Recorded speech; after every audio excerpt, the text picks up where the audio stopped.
You talk better when I'm sitting, so I feel like I'm talking with you, not to you. For letting me come up and speak to you today. They said I could have an hour to talk about my books and the settings and the people and why I write about this area. And I didn't think there's any way that we could do it in an hour. So I figured we go to like 6, you can break for supper, come back, and I'll get you home by 11 o'clock noon. So to talk about all this, it is, I mean, it's hard to incorporate that in such a short time, but my name's Chuck Walsh, and I'm from Columbia, South Carolina. I lived my whole life there, and my wife Sandy is back in the back there. And my parents both grew up in the Pandora area, and grandparents all the way for hundreds of years. This is where they're from, and so I've always had a fondness for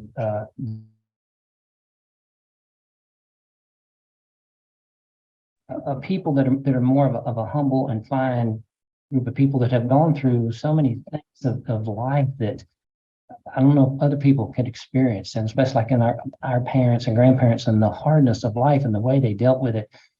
But not just that, the love that they had for each other, for other people, for this land, and that's just stayed with me ever since I was a little boy. So when my mother is Helen Stout, and she grew up in Pandora, down Pandora Lane, and her father was Jay Blaine, and Atoila was her mother.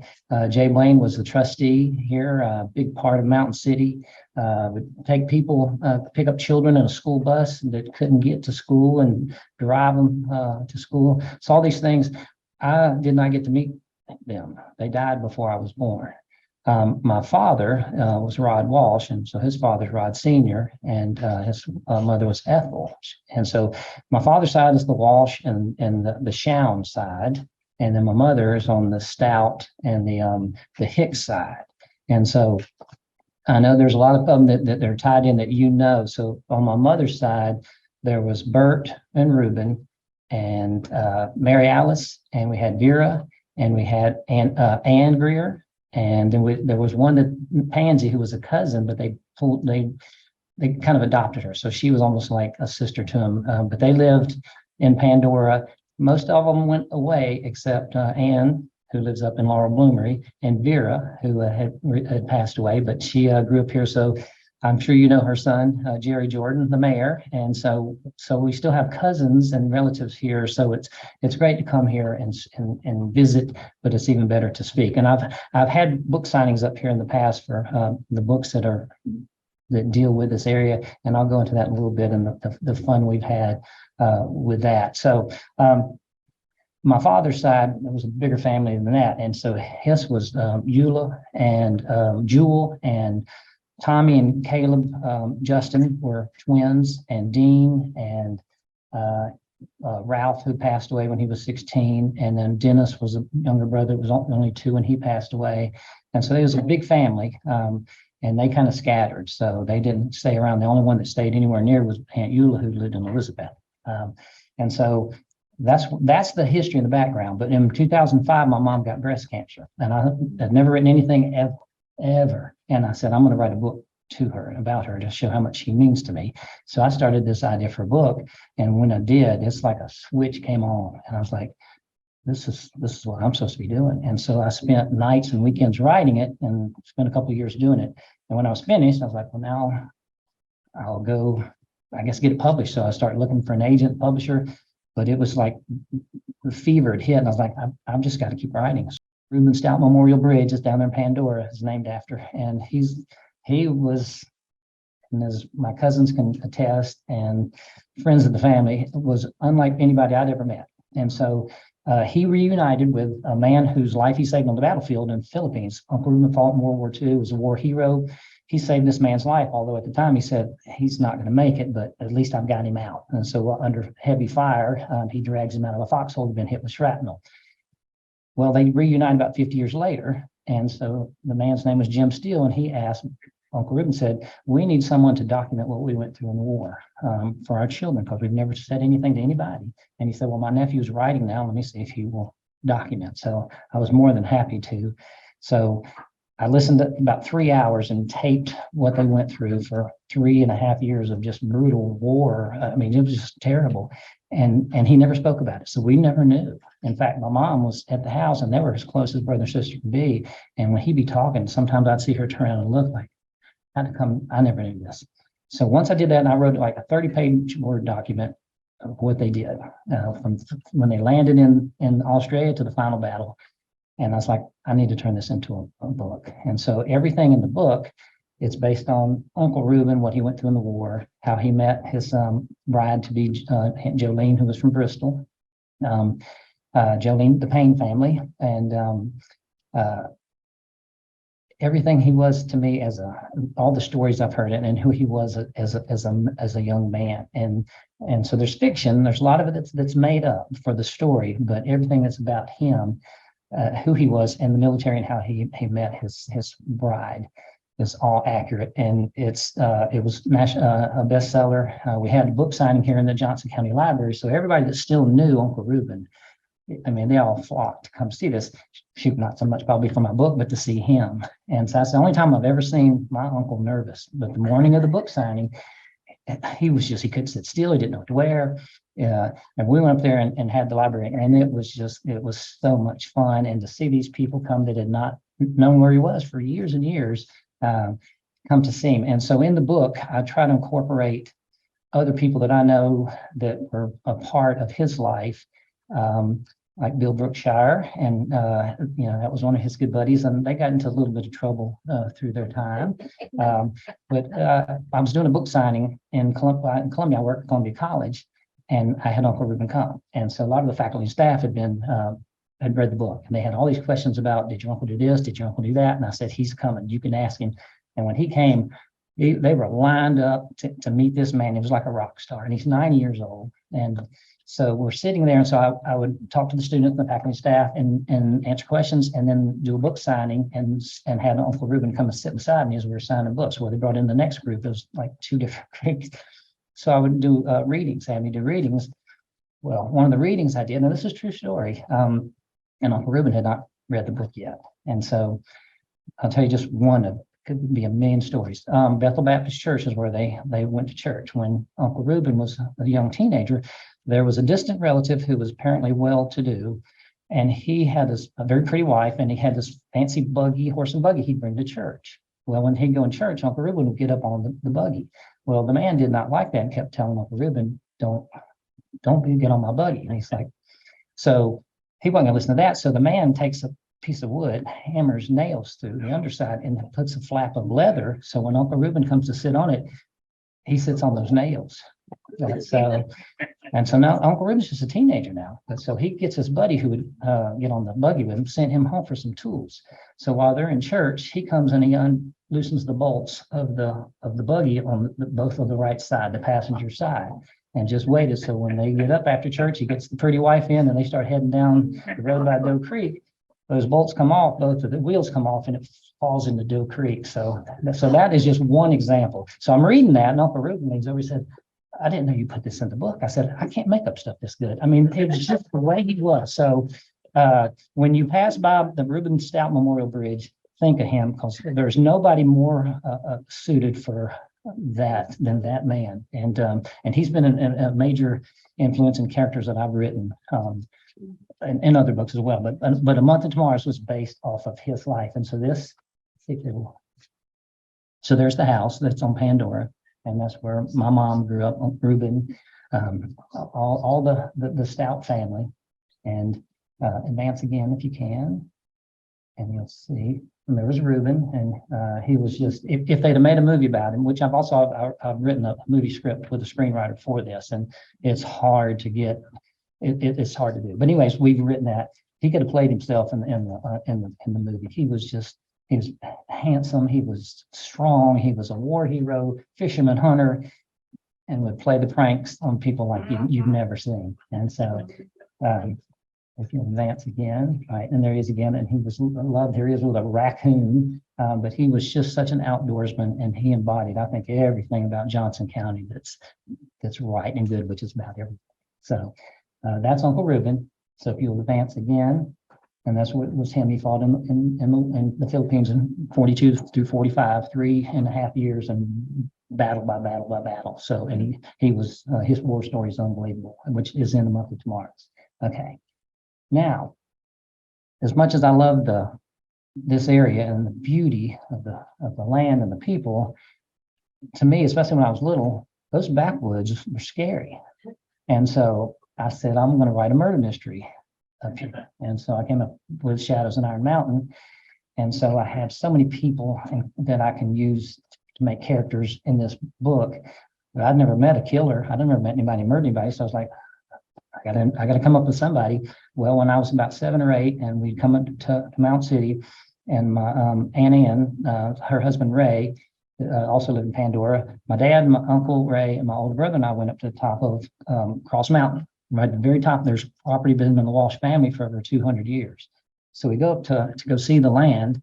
And so we got in the car, and it's right in a big bend, and they go ahead and head on across the road. And I was distracted by a stone that had it looked like it was diamonds in it. I know it wasn't, but it was just like, wow, so it distracted me. So it was like, oh, I better get over there and catch up with them, because they'd already gone across the road and was going up to the bank.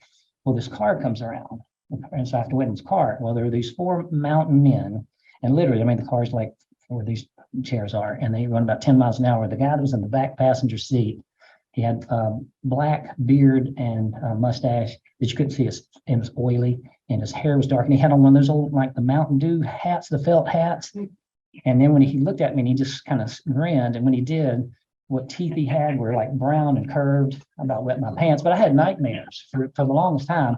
That's the killer in this book. So that's why I couldn't up with him. But I use people that, and I hope she's able to watch this on Ann Greer, who was her mom's sister. I wanted a mountain guide for this detective that comes from Knoxville, big city. Think Tommy Lee Jones in The Fugitive. Here he comes, and he's going to find out who's abducting these women from hiking trails and cabins and stuff. And my wife, Sandy, she's not a big fan of me writing murder mysteries. She's like, there's enough meanness in the world, but it's like, it's fun to write, but I mean, it's intense. And she would read this, and she's like, I don't know if I need to sleep next to you, psycho. And so the things that were happening in the books. So I wanted a little, not just some levities, but somebody that was from here that would be good to work with this detective to go up to the top of Iron Mountain and find the bad guy. And so to me, all the tales of moonshiners and just the backwoods just played a big part of that. So I have Ann as a character, and she's the mountain guide. So you talk about a clash, but they made a perfect pair. I mean, she was just, and as she likes to say, I needed somebody that was a little contrary. And Ann says she's a contrary person, but so they made a great team in helping find who was abducting these women and the bad guy. And so I did it, and if you we can see something. All right, so yeah, there's a back shot there of Iron Mountain and the snow there on the Shady Valley side. And so just to me, this is how majestic that Iron Mountain was and is. If you advance again, and to me, but there's a certain spookiness about it, and that to me has always been, and this is up on top of Iron Mountain, or the property that's been the Walsh family for years. But those backwoods to me are and it always has that kind of look like somebody's behind there, that tree. Something's moving back there, and that was kind of the inspiration for this, and just the hardness of it. So I wanted to write a sequel, so Backwoods Justice came next. So I had one of my cousins drive me up, and I'd heard the Bloody Third. Have you heard of the Bloody Third? And all the stories about that. So she drives us, and we're taking pictures, and Sandy is really good at photography. So I've got her taking pictures of this and pictures of that, and I'll do the same. So if you're riding down 67 and you see somebody that's got their phone out taking pictures, don't be too mean to me, because it's me. I'm trying to, as I see a scene that's like, this would be a great scene for a book or the one I'm working on, I'll take a picture. On the way over here from Johnson City, Sandy was taking pictures of their Butler, and the way the clouds were just hanging so pretty. You couldn't hardly see the mountaintop. But anyways, so we take a lot of pictures. But the Bloody Third, I'd heard so much about that, and incorporated that. So the same main characters come back in, the detective from Knoxville, the guy that's based on Ann. And then again, my Uncle Reuben, and I needed someone that had knew the mountain and was like a mountain man, and a character based off of him that comes and helps as well. So when I'm thinking of these characters, I'm thinking of them. And in the month of Tomorrows, I was able to combine and use like my Aunt Vera and my Aunt Mary Alice, and just to me what they were, and as imagined as young women, as inspiration to characters as well, because they were just so. And I'd always heard that the stout women, all the men just loved the stout women because they were all pretty, and they just and they had a spunk and a spark about them. And I love to use the names up here. And so, but I'm careful. It's like, I'll use this person's first name and that person's last name, so it's not the same name. Well, when I was writing Shadows in Iron Mountain, and I had to print out a copy of the manuscript for my mom to read. So she calls me and she said, "No, you can't say Asa Shoun was a moonshining killer." And he said, everybody loved him. And I was like, "Oh, I thought I'd changed his last name." She said, "Well, you better." So of course I did. She said, "Those people there, they're related to him. They're going to come after you," because she said he was a wonderful man. And I was like, sorry. So anyway, so I changed that. But the names, the settings, the places, I just try to incorporate so much into my books.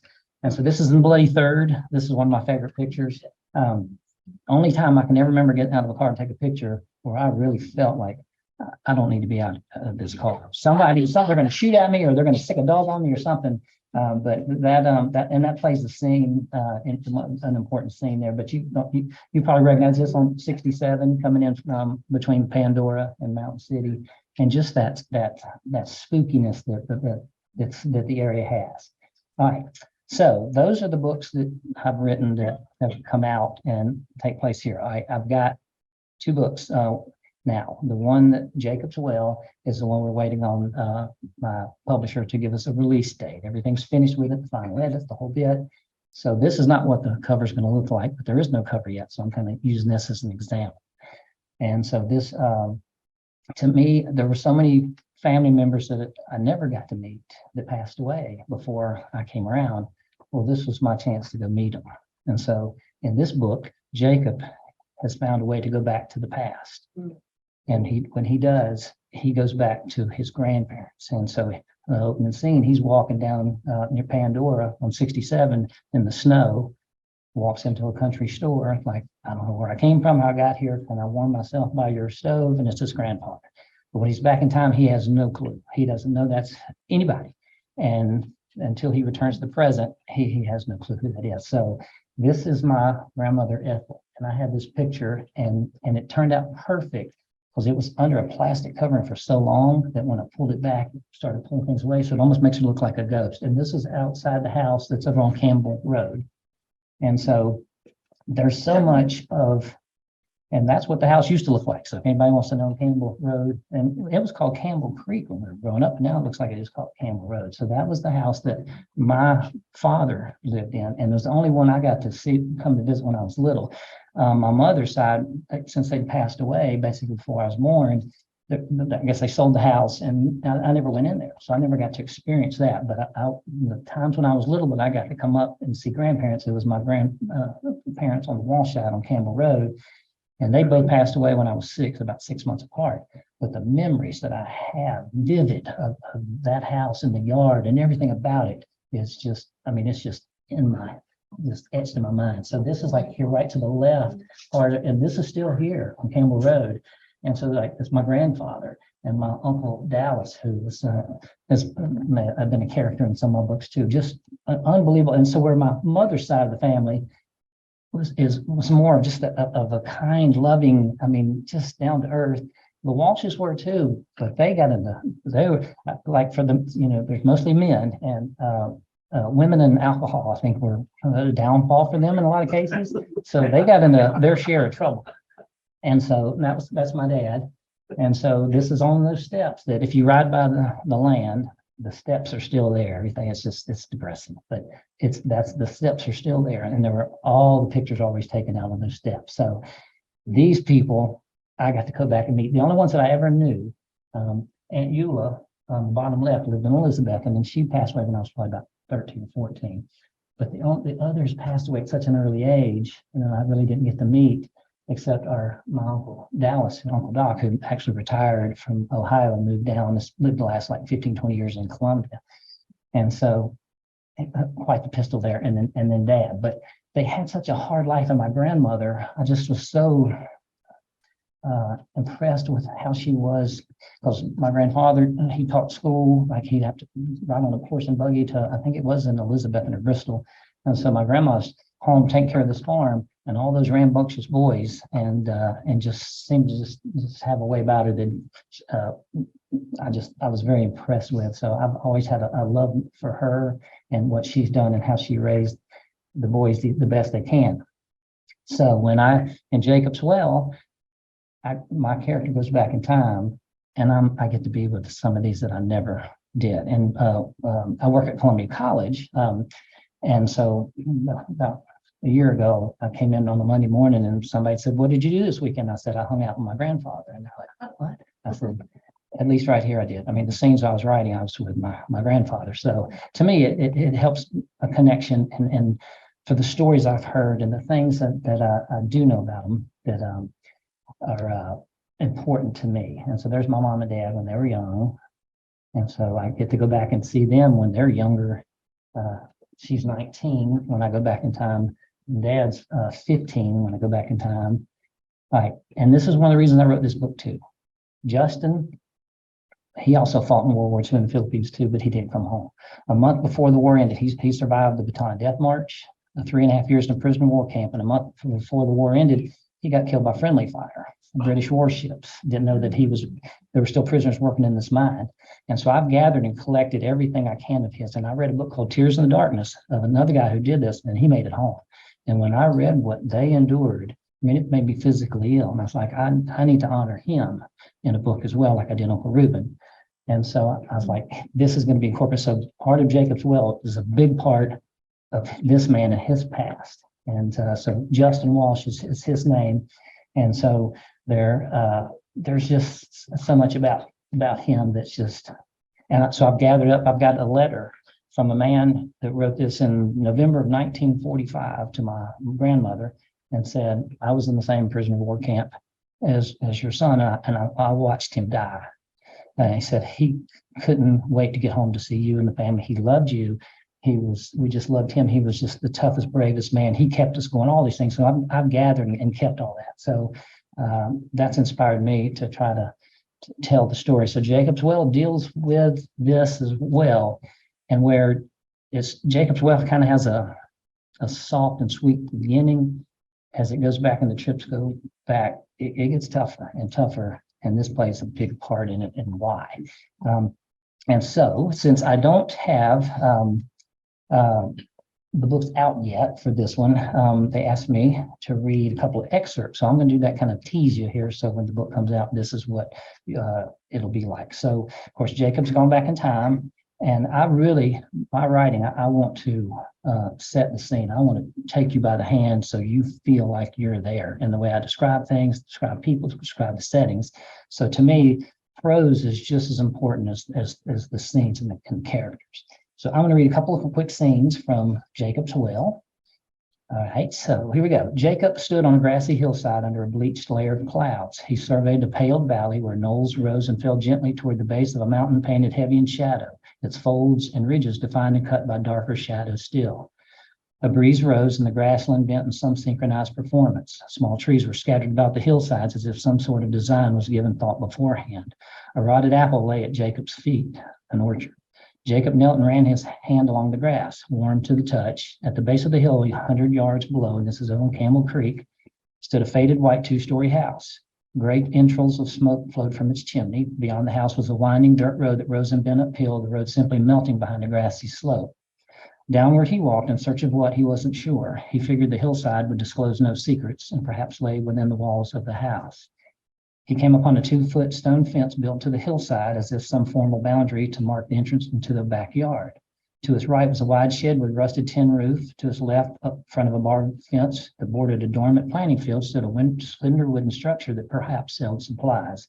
He came upon a shanty with a door that held a quarter moon carving. As Jacob walked by, an odor wafted, and it appeared the structure was some sort of latrine. A random series of squawks and clucking came from below the shed along a worn path sloping toward the side of the house. Jacob stopped to observe the movement of three hens held in a flimsy pen. A black rooster with a garnet mane flared behind the hens and flapped his wings toward the wire fence where Jacob stood. And I hope that this doesn't offend anybody. It's just, get your ass away from the chickens or I'll blow a hole right through you. Jacob spun and a man stood pointing a rifle at him.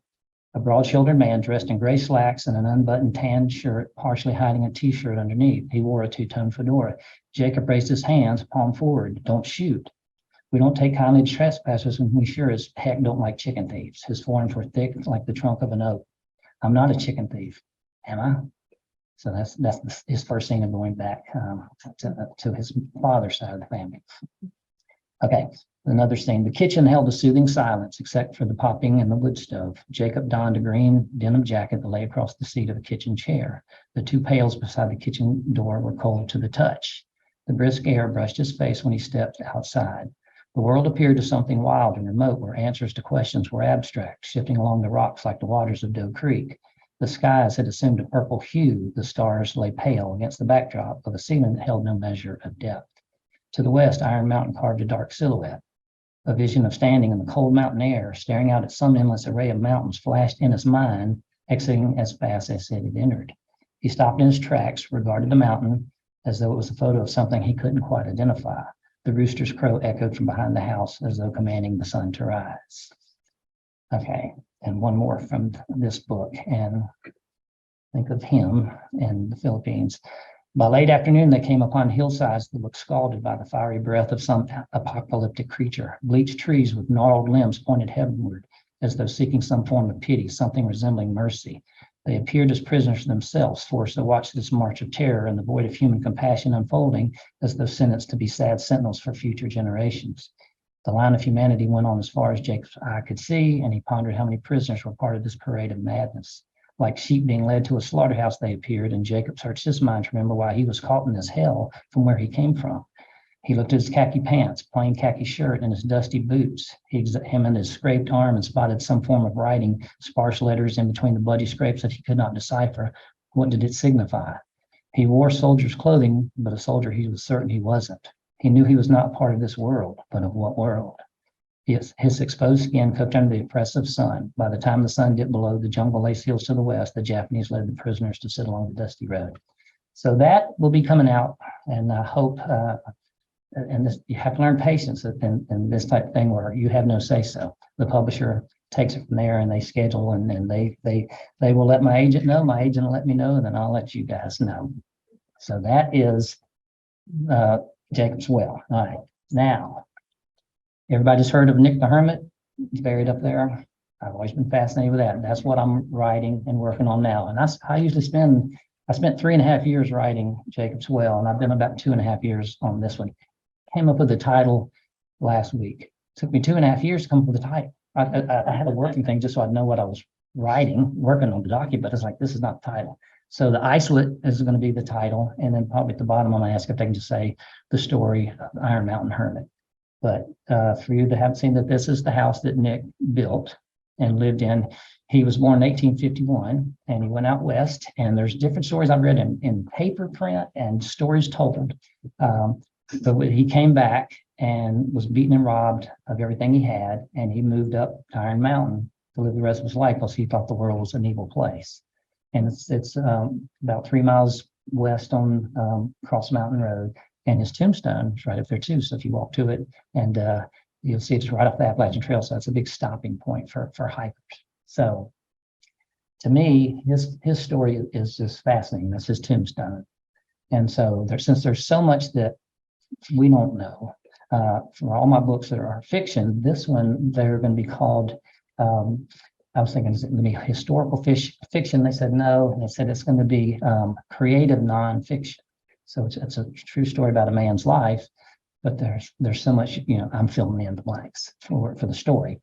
And once again, I'm using I wanted to have a second character, and I've not done this before either. So the story kind of weaves between two different people, Nick and another person who lived in Johnson County back then.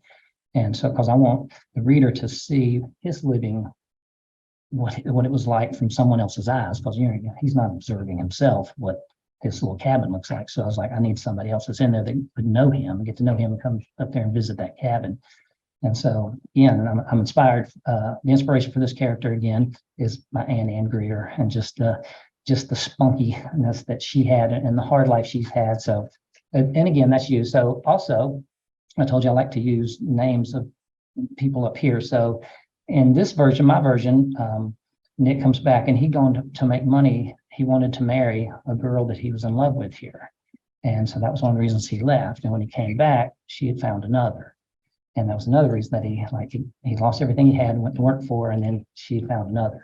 And so in the book, like I said, I like to use local names. It's Annabeth. So if you want to blame anybody for for Nick going up to the top of the mountain, it's her fault. So that's what I'm working on now, and I hope to have it ready in about 6 months, and then I'll give that to my agent and let her do her thing, and hopefully it will be out in the not too distant future. But I'll also then have a couple of excerpts from that, if that's okay. And then I'll open up so anybody has questions.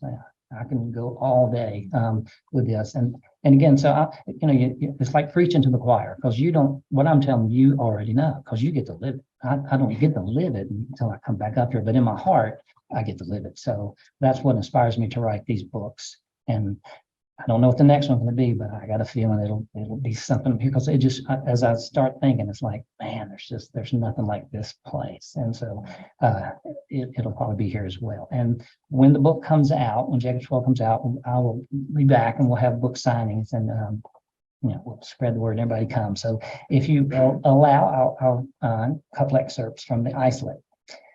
All right, so this is a scene where it's back like Shady Valley, back behind Iron Mountain. And so that's what I'm envisioning when Nick is trying to survive. So, all right, so this is what I've got. The sun peered above the skyline of Iron Mountain as Nick stood by Low Gap Branch. In quiet reverence, he watched the metamorphosis unfold as the sun hit the shadowed blanket of snow that covered Shady Valley, turning the land glistening as if a furnace of embers rose to life beneath it. The valley was in deep slumber, wrapped in silence, as though it was a world where the recording of time had not yet begun. Nick studied the rise of the valley to where it rose and faded into the thick tree line of the mountain. The mountaintop was tinged white from the ice that had formed in the high elevation, a sharp contrast to the pale, leafless hardwoods lower on the mountain. The hum of Low Gap kept Nick company as he walked along the narrow creek. The canvas glove covering his hand surrounded the maple stick of the gill net he carried. He held the twine toward the risen sun, checking for kinks or inconsistencies. He checked the 4 sticks that held the cylindrical net and the weight of stones tied to the mouth of the net. He gave the twine a tug for durability. Easing to the bank, he studied the shallow stream for movement outside of the normal flow of water. The creek ran fast, continual churning where water lapped white and frothy from the impact against the endless array of rocks. Kneeling, a burlap sack lying across his shoulder, he searched for the orange and gray brook trout that inhabited the waters of Low Gap. The creek was transparent on that morning, the sun, not yet high enough to elicit a reflection of the sky above it. He followed the shadows from the tree line running long and one-dimensional across the valley, curious as how the sun could make flat the shape of something as mighty as the chestnuts and the elms and the maples, symbolic, perhaps, of the flattening the world could make of a man's spirit. He looked along the bank to where a tiny pool had gathered, the smooth rocks gray and purple around it. Something dull and odd-shaped caught his attention. When he had knelt by the pool, he removed his glove and ran his fingers along the bottom. The water stung. He felt a sharp edge and loosened it from the bottom. He held the arrowhead to where the sun hit it directly and examined it, half the length of his forefinger, a faded shade of purple. He ran his finger along the body, wondering if the ridged texture was there since it was constructed, or whether the constant flow of the creek water had created it through the years. As he walked the snow-covered road toward Iron Mountain, he came upon a small faded wood home set close to the road. Beside the house, 3 children of various age and size had assembled snow in the shape of a small person. The oldest, a boy who appeared perhaps 10, pushed sticks into the snowman, giving it the appearance of arms. The 2 younger ones, both girls, stood by holding items to complete the look. One, who appeared not quite as old as the boy, placed a gray wool scarf around the neck. The boy placed 2 pieces of coal into the head of the snowman, giving the appearance of eyes. The smallest of the group, who looked to be about 5, was lifted up by the boy, and she gently pushed a small pipe into the snow orb. When the boy set her down, he removed his wool cap, placed it on the head of their creation. While admiring their work, the littlest one spotted Nick, who stood roadside watching the transformation unfold. She removed something from her coat pocket and ran to the road. In the glove of her tiny hand was a piece of maple candy. She offered it to Nick. "Get away from that man," came a gruff shout from the porch. In the doorway, a woman donned in a green sweater and scarf tightly around her head, a broom in her hand, approached the 3 porch steps. "Come back into the yard, Mary." The girl turned back toward the house and regarded the woman. "I was just giving him some candy, Ma. He looks hungry." "I don't care what he looks like. He's that hermit what lives way back in the mountain. You get from that man right now and back in this house before I tan your hide." Mary frowned and took to running until she stood in front of the porch. When the front door was closed with a thud, she smiled and waved at Nick. He returned the way before continuing his walk. The road soon bent where it began to ascend up the backside of the mountain. The sound of snow crunching beneath boots came upon him. He turned and spotted Mary running towards him. Nick was fearful of the impending trouble awaiting Mary if her mother caught her. When she had reached him, he knelt and she handed the candy to him. "Here, mister, you don't look like you've eaten in a while. Take this candy." Nick smiled. "Thank you, Miss Mary." He removed the Indian arrowhead from his coat pocket. "Now you take this. I just found it down in Low Gap. No need to tell anybody where it come from." She took the arrowhead. "It's supposed to bring the owner prosperity. Now you best get on back to the house before you get in trouble, and thank you kindly for the candy. I'm going to save it till I get home so I'll have something to look forward to." She regarded the arrowhead as something mystical. She gave him a smile, and he watched her tiny legs churn through the snow back home. When she had reached the front yard, she turned to wave. Nick returned the wave. And the last little one, he's sitting on top of Iron Mountain with the lady that's based on my Aunt Anne. She'd come up to visit him. As they sipped cider, Veda looked at the planting field, the corn stalks rising tall and plump with ears, the squash leaves appearing like elephant ears.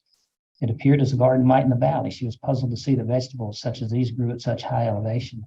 "It's a beautiful spot, but it sure must get lonesome so far from a body to go days, or what, months maybe, without seeing anyone. The less people I come in contact with, the better my chances of not having to endure the pain a person inflicts. I've had my fill of it. Nature and the beasts of the wilds, they might be tough on a body, but there's no malice in the doing. A panther might tear me apart, but it's just because he sees me as prey. There's no intent to harm the mind or the heart. It's set to kill, to feed, to survive. Same with the winter winds. They blow because they have the ability to show their might. They topple the strongest chestnut. They might indeed destroy this house, but there's no intent to destroy on a deeper level. Just as the sun rises, the wind blows. It's part of the world order set by God himself. And sitting under the stars, I mean, closer to the heavens, I've told him many times that as perfect as the order of the world is, it's flawed when it comes to man. The way I see it, God failed us to some degree. Maybe he underestimated the inherent meanness in a man's heart. Maybe it's beyond his control. And once he realized it, it was too late to change. People talk about the power of the Lord, but I don't think they realize the might of the evil one. I've learned firsthand what that evil is like. You have too. Your husband taken away before his time, leaving a wife and 2 little ones. I think God needed Ray home with him. God don't need no help, at least in heaven. It's here where he needs it. He needs men like Ray to help fight the evil that's in it. Unless he doesn't change his thought process, he's in a losing battle, is the way I see it. I can't dispute what you say might be right. So that's a little excerpt of what this will be when it's time for that. But that's it, and that's why I write these books up here, and I hope you get a chance to read them. And I'll be back again when Jacob's World comes out. And anybody that has any questions, wants to ask me anything, you can ask now. If you hang around after it, I'm here. So anything you want to talk about, I never have a problem talking about anything up in this area in my family. So.